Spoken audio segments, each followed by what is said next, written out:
This week on Motor Week, Chris Goffey gets to grips with the Porsche 911. Ken Gibson, motoring editor of The Sun, travels to Egypt, where Peugeot decided to launch their new HDI diesel engine. And he also takes a look at the Partner, Peugeot's new 4x4. Also this week, Vauxhall's new Frontera. I'll be taking it off-road and finding out if it makes the mark on this ever-increasing market.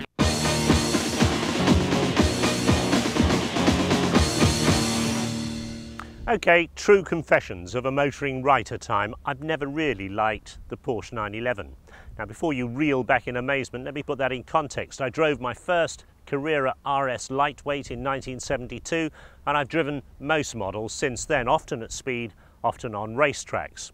I haven't liked the cramped interiors, I didn't like the heating, I didn't like the way you couldn't see the speedometer through your hand on the steering wheel, funnily enough. I didn't like the howling rasp from behind your left ear, and I didn't like the fact that at night, heading for a strange roundabout, you got that sweaty palm feel that you were never quite sure whether the front wheels were going to lock up or the rear end was going to overtake you. In short, in unskilled hands, the car was sheer dangerous. This is the new 911, and it's something completely different, and I've changed my opinion. And while it's still unmistakably a Porsche 911 in looks, under the skin it's very different. The chassis is now the Boxster, the engine is still in the back, but it's water cooled, and as far as the handling goes, well, they seem to have tamed the beast.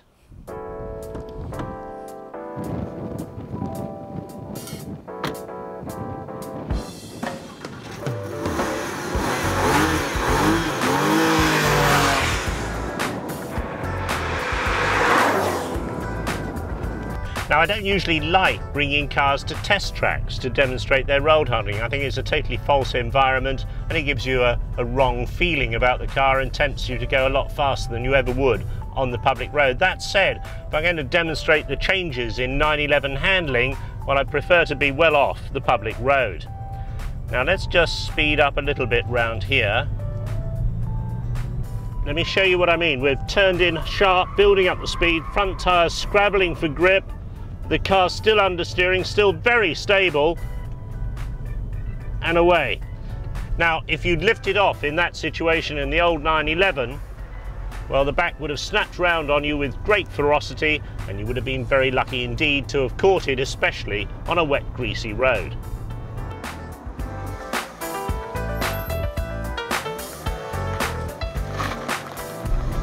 So, with the obligatory macho games on the racetrack out of the way, let's get down to the realities of life on the road with the new 911. In the first place, well, it's almost 70,000 quid's worth of two-seater with the usual Porsche useless children's seats in the back. But of course, they fold down for extra luggage space. Completely redesigned and repackaged interior, a speedo you can actually see from the wheel with a repeater in the middle of the rev counter. Porsche 911 pedals were always a nightmare. The company insisted on hinging them from the floor, so they were stiff and difficult to operate, and they made the car quite jerky to drive unless you were really used to it. Now they're pendulum pedals hung from the top, and they're much easier to operate. Without being in any way sexist about it, Porsche also say they make the 911 much easier for women to drive. Out the back, the 3.4 litre 6 is now water instead of air-cooled, and the new 6-speed gearbox, well, that slices through the gate with an ease and precision that's a joy compared to the old car, where you used to get quite severe driveline shunt if you got the gear change even slightly wrong. Make no mistake though, they may have tamed the handling, but this is still a very fast car. 173 miles an hour flat out, they tell me, and 0 to 60 in around 4.5 seconds, and that's seriously quick by any standards. This 911 gets decent ventilation for a change, sensible heater controls, and the sort of toys you'd expect for your 70,000 quid. In-car navigation, climate control, and the sort of in-car CD system you'd expect. Above all, it's still an immensely durable, robust, well-built car, capable of travelling very long distances in all sorts of weathers. Porsche owners have come to expect literally hundreds of thousands of miles of reliable service from their cars, and I can't see this one being any exception.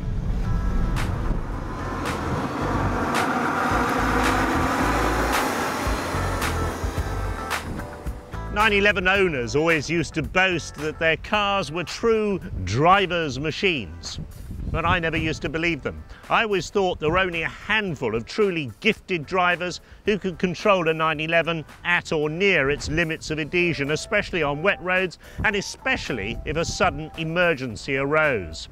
This new 911 is much safer and much easier to drive fast on the public road, and I think that's a very, very good idea.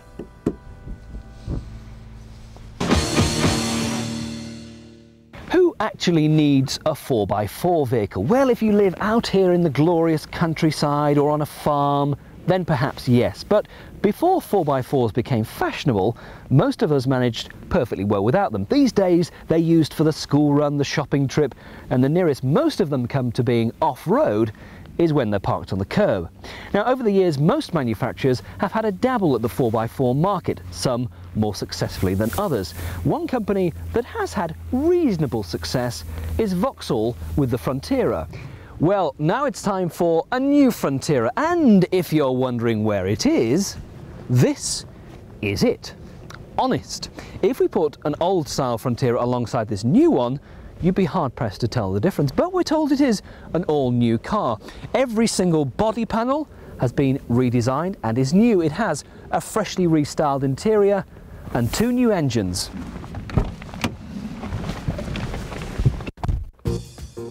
The Frontera is a car I've always quite liked the look of. It never quite made it into the big boys league alongside the Discovery and Shogun, but when it was introduced, it more or less had the budget 4x4 market to itself. Well, of course, now there are lots of competitors. The RAV4, Honda CR-V, Jeep Cherokee, and of course, the superb Freelander, all tough cookies in their own right.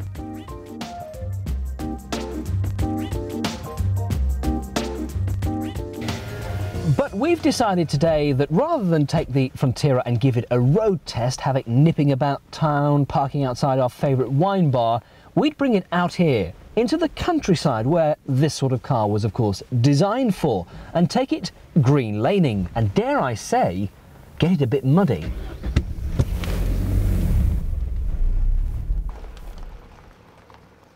Mike, what's the first rule to follow if you want to take your vehicle off-road?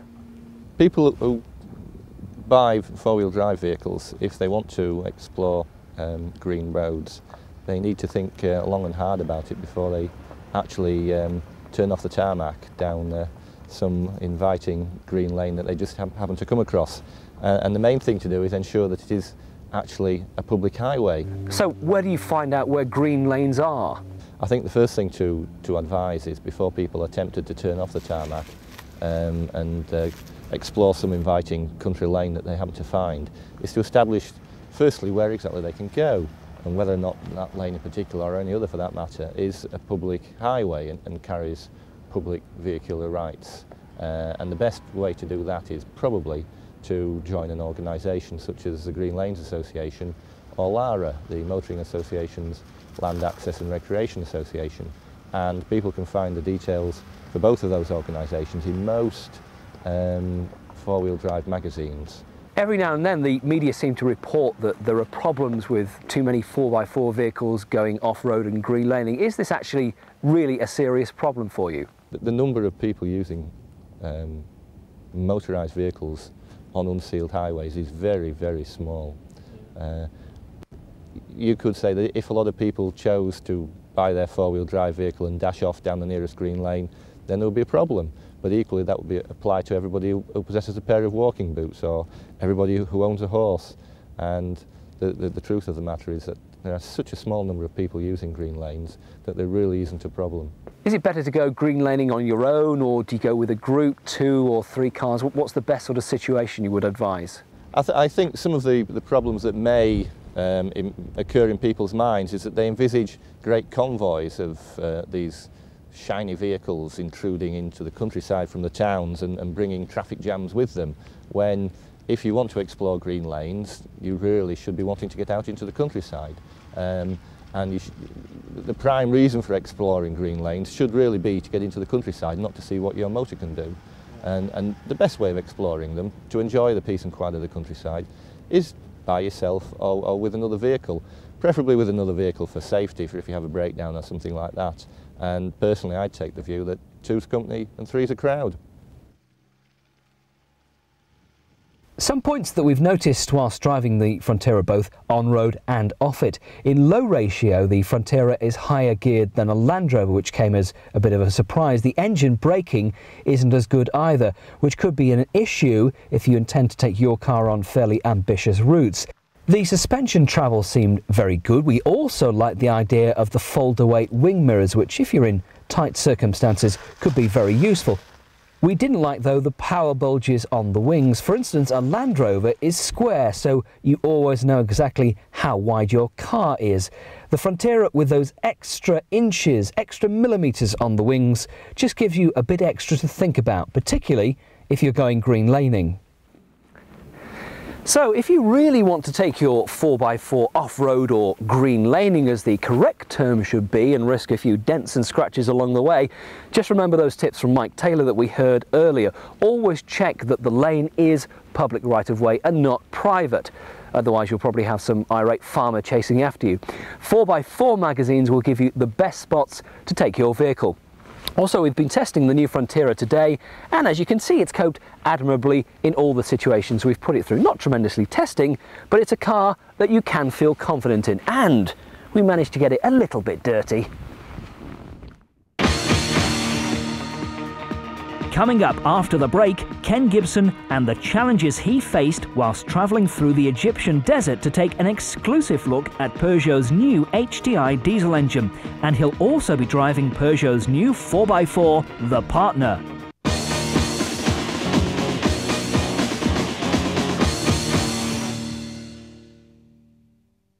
As you might just have gathered by my rather natty dress attire, this is not your average motoring test in Britain. So, after an all-day flight, I've ended here in the Sinai Desert, Egypt. Long journeys in the desert demand one thing: transport that is totally reliable and that can run on absolutely precious fuel for miles and miles. Perhaps like the camel? No, this is my transport for the desert. Peugeot's brand new 406 HDI diesel. Let's go and see how it measures up. So, Peugeot reckon this is one of the quietest diesel engines around. So let's just put it to the test. Well, first to second is undeniably a diesel. Third similar. Fourth gear, we're talking about petrol levels of sound. This is more than acceptable. Acceleration, especially in the mid-range, is good. This new engine has definitely improved the low-down torque. It's a car that's got a reasonable degree of performance. Key thing about this new engine is it's called common rail diesel. Diesels are seriously important business for Peugeot. They've made a staggering 8 million in the last 20 years. With a 406, they've sold 600,000 so far, 53% of which have been diesels. So this engine is very important to the Peugeot range. From a comfort point of view, you've got very supportive seats, steering position is excellent, dash is well laid out, a bit too much grey plastics for my liking, but everything's in the right place and it's a pretty nice driving environment. So, diesels are definitely more economical than petrol, but what they like to drive and own? Well, as far as I'm concerned, this car drives remarkably like a petrol. It is perfectly acceptable for day-to-day driving.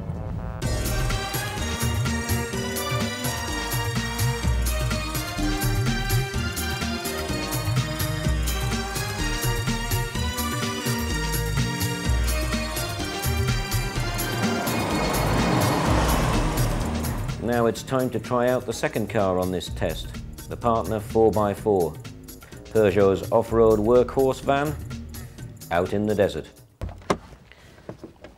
So what do we think of the Peugeot Partner? First thing is, it is categorically a van with windows. A very, very good van with windows. If you look in the back, it is a great work tool. You could see somebody using it, seats down, as a perfect truck to take things around in. Then come the weekend, seats back up, wife and the kids in, and it's your perfect family saloon. So, the Peugeot 4x4, what's it like off-road or on desert, more to speak?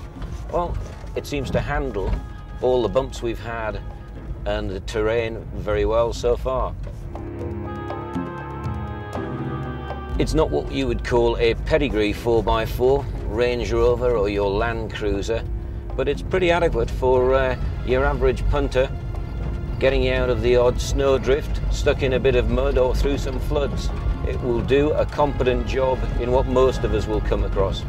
I've seen some wacky things in my time all over the world, but blue rocks in the middle of the desert?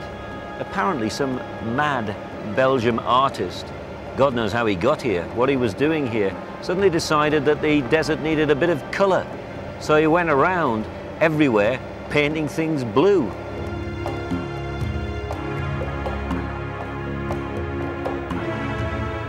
I guess this is what they call the blues. Mad. We're on our way to evening camp, a Bedouin village. They've just told me I've got 91 miles of this, and I have to be honest, I'm not looking forward to it at all. I don't believe this. I have just been informed that it in fact is not 90 k's to the little desert bivouac, but 130, and the road has just become a motorway of cobblestones. I have now had desert up to here and beyond. I think I have now fully tested this vehicle. It performs very well. If you could hear that, that was whacking over another bloody giant rock. I've had enough. At last, we appear to have finally reached our Bedouin village. It's very dark. It's all a bit spooky. I was expecting 5-star luxury, not this. I always hated tents.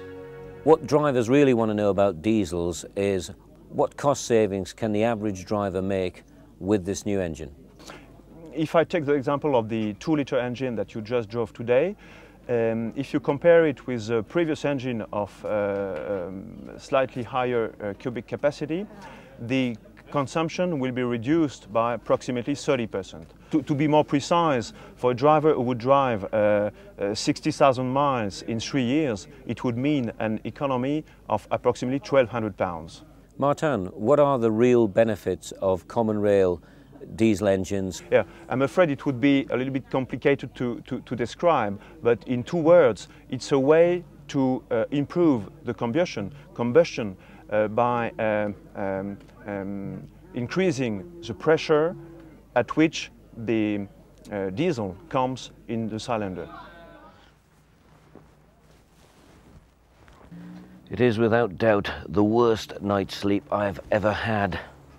The entente cordiale was nothing. I had to the right of me and the left of me 2 Frenchmen who could have snored Olympic style. It has been an unmitigated disaster. Vital for the desert, especially when there is only a hole in the ground, toilet paper. This is not a camera shot. End of my desert drive. My verdict on the 2, the Partner, it's a workhorse. It probably won't come to the UK. If it does, it'll be limited sales, small businessmen doubling it up as a car at the weekend. 406, new diesel engine, much improved. Better economy, better performance, better on the environment. It's a good package. It's not quite there yet, but it's well on the way. Right, I've had enough of wearing tea cozies, pretending to be Lawrence of Arabia. What I need is luxury, 5-star pampered luxury. I have to get to the hotel. Where are the keys? I don't believe this. Well, actions must. I've got to get to that hotel. So off we go.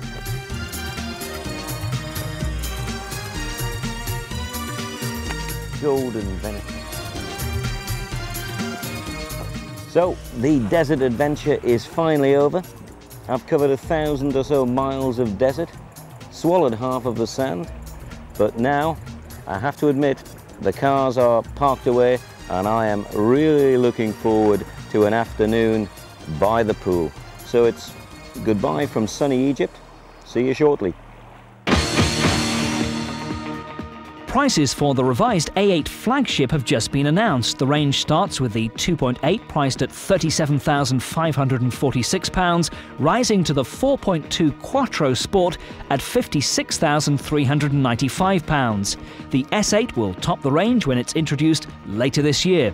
I spoke to David Ingram to find out what we can expect from Audi this year. What about the feeling about the Audi All-Road that we saw at the Detroit show? Rumours are that is going to go into production.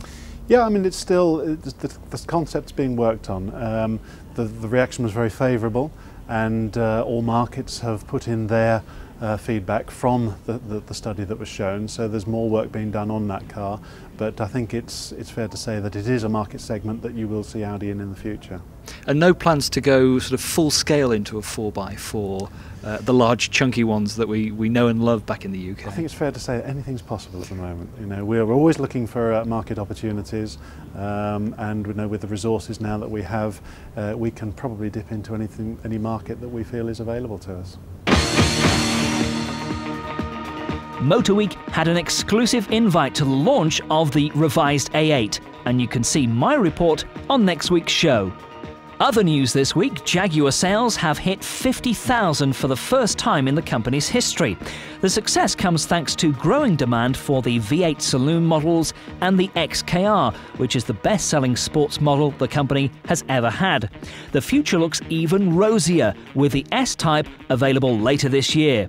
Ford prices are set to rise by an average of 0.9% across the range. The new Ford Focus Z-Tech, for example, rises from £13,350 to £14,500. Next week on Motor Week, Richard Hammond drives the only French supercar, the Venturi. And what better place to drive it than in Paris? Ken Gibson takes an exclusive look at the Bentley Continental. And Ginny Buckley is around town in the Daewoo Matiz next week on Motor Week.